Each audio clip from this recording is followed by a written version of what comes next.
Mau minta saran Ustadz. Suami saya malas sekali sholat berjamaah di masjid. Kalau sholat di rumah itu pun sering di akhir waktu. Kenapa mau nikah sama dia?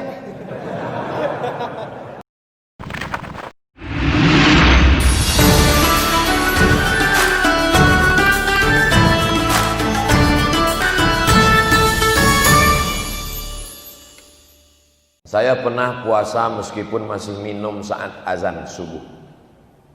Namun saat itu waktu di jam handphone saya subuh masih kurang 1 menit. Azannya kecepatan 1 menit. Apakah puasa saya tetap sah? Jam 4:08 sudah ditetapkan oleh Badan Hisab dan Ruqyah. Di Kementerian Agama ada satu namanya BHR, Badan Hisab dan Ruqyah, yang menetapkan 1 Ramadan, 1 Syawal, dan yang menetapkan waktu sholat. Kalau sudah jam 4:08, maka yang jam 4:08 dia minum, puasanya batal. Tapi ada dalam hadis itu Pak Ustadz, apa kata Nabi? Siapa yang makan lalu kemudian mendengar azan, maka selesaikan makanannya. Makan dia, falyamdi, selesaikan makanannya. Itu dibaca syarah penjelasannya. Zaman Nabi, mereka azannya sebelum masuk waktu. Jadi kalau masuk waktunya jam 4:08, dia azan jam 4:06. Maka ketika dia azan, Allahu Akbar, Allahu Akbar, belum masuk waktu. Dan ketika nanti di ujung-ujung, as-salatu khairum minan naum, baru masuk 4:08. Maka saat Allahu Akbar di awal itu belum masuk waktu. Begitu kata penjelasan ulama. Tapi rata-rata muazin kita azan itu tepat masuk waktu. Ini kasusnya beda. Kata beliau, waktu itu di handphone saya belum masuk, sedangkan yang masjid sudah azan. Kalau begitu gimana caranya? Kita seragamkanlah handphone kita dan jam kita mengikut jam itu sekarang. Termasuk jam saya sendiri. Ternyata sekarang jam 5:59. Jam saya sudah jam 6:01. Waktu sholat berbeda tapi jam insya Allah sama. Berarti jam 6. Saya tidak mau hanya berceramah saja. Jam saya pun juga. Jam Bapak berarti sudah betul semua. Jam 5:59. Supaya jangan sampai nanti saya makan waktu azan. 5:59. Jam handphone pun gitu juga. Yang lebih parah lagi, dia sebetulnya pura-pura aja. Kenapa kau makan? Kusangka tadi sudah masuk. Padahal dipakainya azan waktu Tokyo. Bagaimana pandangan hukum Islam tentang suntik stem cell dengan menggunakan plasenta bayi? Mohon berikan beberapa hadisnya Pak Ustadz.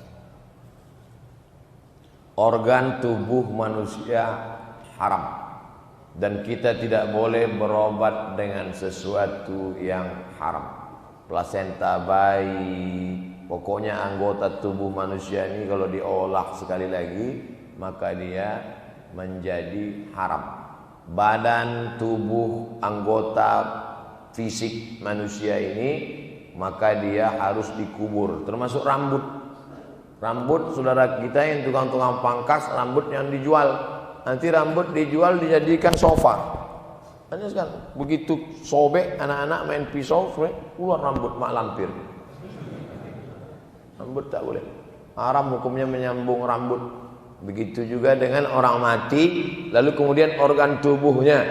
Banyak kalau keluarga meninggal dunia dibiarkan di rumah sakit, organ tubuh diolah. Na'udzubillah. Jasad manusia ini mulia, tidak boleh diotak-atik, harus digali, dimakamkan.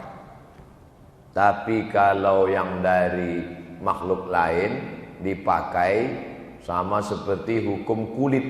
Kalau dia disamak, maka dia hukum menjadi boleh. Maka hukum organ tubuh manusia tidak dipakai dalam Islam. Karena manusia ini dihormati, dimuliakan.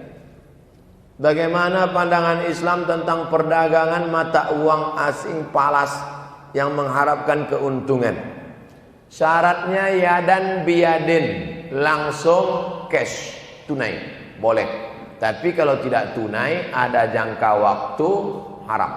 Contoh, dari Indonesia bawa uang rupiah, sampai di Saudi Arabia tak laku rupiah, membeli rial, maka langsung beli. Saya beli rial, saya beli dengan rupiah, yadan biyadin, cash langsung sah. Beli dolar langsung sah. Seandainya haram valuta asing, tidak akan mungkin ada sarafah, money exchange di samping Masjidil Haram, Masjid Nabawi. Saudi Arabia ketat dalam masalah riba. Maka syarat membeli mata uang, kalau cash boleh, tapi kalau diangsur kredit, uang dengan uang, kalau kredit riba. Nauzubillah. Jadi pembelian kita selama ini beli dolar, beli ringgit, beli rial sah. Karena kita tidak pernah dengan tenggat waktu, langsung beli rial, beli ringgit, beli dolar, ambil pulang, sah. Mau minta saran Ustadz, suami saya malas sekali sholat berjamaah di masjid. Kalau sholat di rumah itu pun sering di akhir waktu. Kenapa mau nikah sama dia? Anak-anak gadis yang belum menikah, syarat yang pertama dilihat adalah sholatnya. Karena yang pertama kali dihisab di akhirat sholatuhu. Laki-laki yang seperti ini tidak sholat, sedangkan Allah saja dia sia-siakan, apalagi kamu. Tapi karena sudah jadi, nasi sudah jadi tai ayam sudah. Jaga-jaga sajalah. Ibu jangan pernah bosan berhenti mengajak dia. Ayyahdiallahu bika rajulan wahidan khairum min humurin na'am. Satu orang dapat hidayah karena mulutmu lebih baik daripada kau memiliki seekor unta yang merah, kendaraan termahal zaman Nabi sallallahu alaihi wasallam. Unta merah zaman Nabi itu kendaraan termahal. Ibu bukan ustazah, tapi suami ibu didapat hidayah karena mulut ibu. Masya Allah. Mas, salat ya mas. Ngapa kau ajak-ajak? Itu tetangga kita kemarin mati loh mas.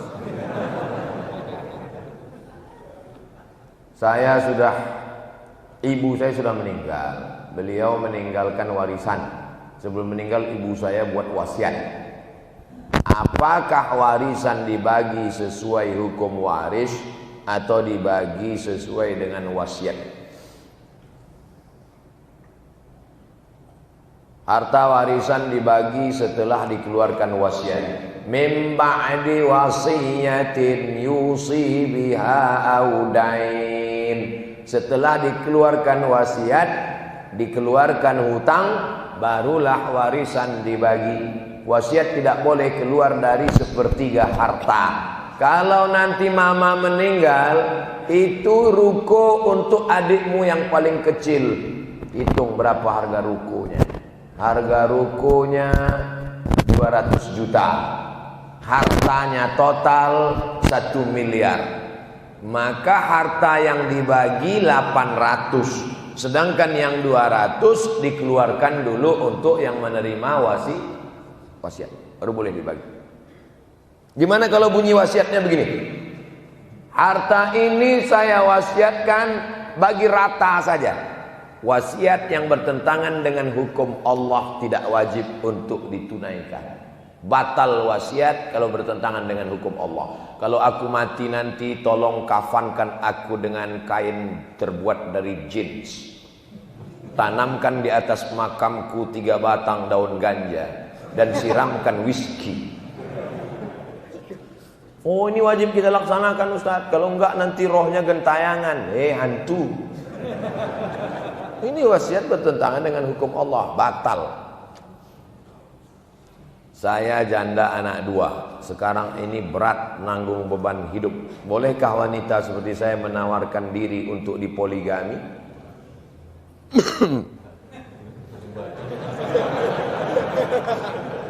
Umat batuk saya. apakah saya zalim pada istri sahnya, istri dia yang pertama? Zalim itu kalau keluar dari hukum Allah, itu baru zalim. Batasan zalim tidak zalim itu, mana dia baru zalim? Kalau keluar dari hukum Allah. Sekarang saya tanya bapak-bapak, apakah poligami itu keluar dari hukum Allah? Berani bapak jawabkan karena nggak ada perempuan. Bapak tak tahu bahwa kamera ini terang di bawah. Itu hukum kaedahnya. Kalau keluar dari hukum Allah baru zalim. Ini banyak sekarang.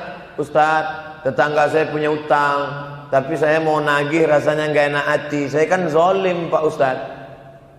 Zalim itu kalau keluar dari hukum Allah.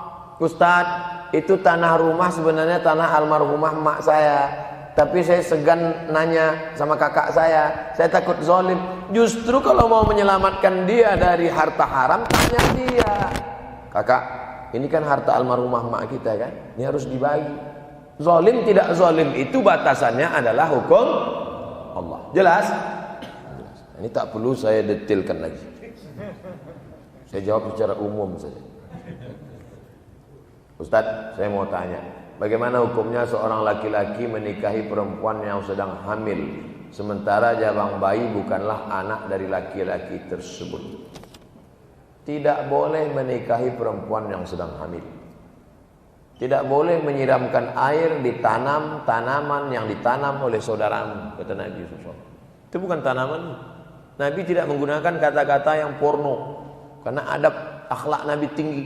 Kata Nabi, jangan menyiramkan air di tanam yang ditanam oleh saudara. Tapi itu makna kiasan. Itu tanaman dia.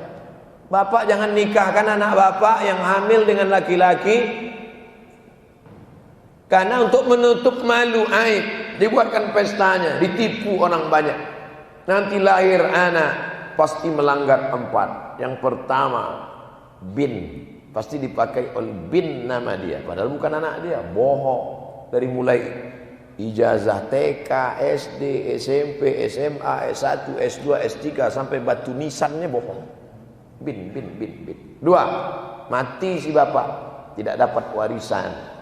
Mati si anak, tak dapat warisan karena tak ada hubungan nasab. 3, lahir anak pertama laki-laki. Setelah itu lahir adiknya perempuan. Anak pertama yang laki-laki ini tidak bisa jadi wali bagi adik-adiknya karena mereka tidak ada hubungan nasab. Tapi kan tidak mungkin menceritakan ini ke adik-adiknya, aib. Maka sebenarnya ini hanya menimbulkan masalah-masalah baru. 4, lahir anak, kebetulan perempuan anak itu, lahir anak perempuan. Ini tidak bisa jadi wali nikahnya, walinya mesti wali hakim. Sedangkan dia sendiri pun yang menghamili, bukan laki-laki lain. Dia yang menghamili perempuan itu. Hamil perempuan itu 3 bulan, dinikahi. Tidak boleh dia mewalikan anak itu nanti. Hai laki-laki yang pernah menghamili perempuan, lalu kemudian istrimu itu hamil, kau nikahi dia 3 bulan, 4 bulan, 5 bulan, atau 9 bulan, 9 hari. Akad hari ini, lahir besok. Maka lahir dia itu bukan anak. Tapi ini anak saya Pak Ustaz. Tes DNA-nya dia positif, DNA tak laki. Tes darah tak laki. Ini anak saya, bukan anak. Apa salah saya? Kau mencoblos sebelum hari H. Haram. Setelah 40 hari melahirkan, mengulang ijab kepada seorang penghulu dan kuah, seorang ustadz sebagai wali perempuan. Jadi waktu akad hanya 4 orang, pria, wanita, penghulu, wali. Mempermain-mainkan hukum Allah Subhanahu wa taala. Hamil, nikah, lahir anak, ijab lagi. Kalau ijab kabul kedua kali, berarti ijab kabul yang pertama mansukh, batal. Lalu selama serumah itu apa hukumnya? Setempat tidur, serumah, pergaulan, sedangkan hukum batal. La haula wala quwata illa. Jangan main-mainkan hukum Allah Subhanahu wa taala. Saya sedang hijrah sekitar 2 tahun belakangan. Doakan supaya istiqomah. Nanti di akhir majelis kita sama-sama berdoa. Selama ini saya belajar dari majelis berpindah-pindah masjid. Ada kajian saya datang. tapi sampai saat ini saya merasa masih sangat kurang pengetahuan agama. Bagaimana kiranya agar saya dapat bimbingan agama dari nol sampai bisa melaksanakan syariat baik. Karena kalau ikut kajian di masjid-masjid, tema-temanya selalu ganti-ganti. Bagaimana adab mencari ilmu? Ilmu dibagi 3. Akidah, syariat, fikih, akhlak. 3. Maka ngajinya 3. Cari pengajian yang bersilabus. Ada tuh pengajian yang silabus. Atau baca kitab kepada habaib.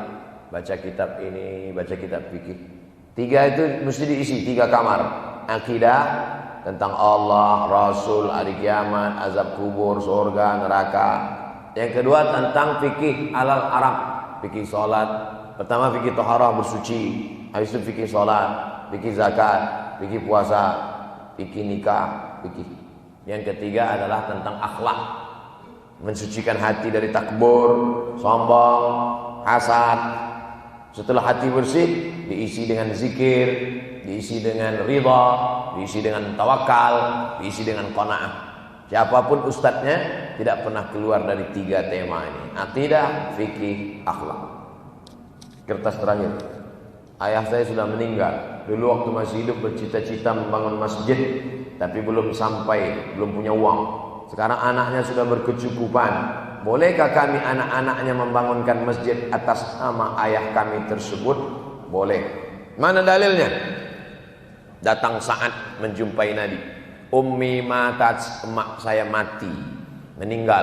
Afa atasaddaqu anha? Kalau saya bersedekah, apakah pahalanya sampai kepada almarhumah emak saya sudah meninggal? Kata Nabi, tasaddaq, sedekahlah. Ini dalil amal anak-anak sampai pada orang tua. Ayu sadaqatu afdal? Apa sedekah yang paling afdal? Kata Nabi, saqiyul ma, memberi air minum. Yang paling bagus ngasih air minum. Apa pelajaran?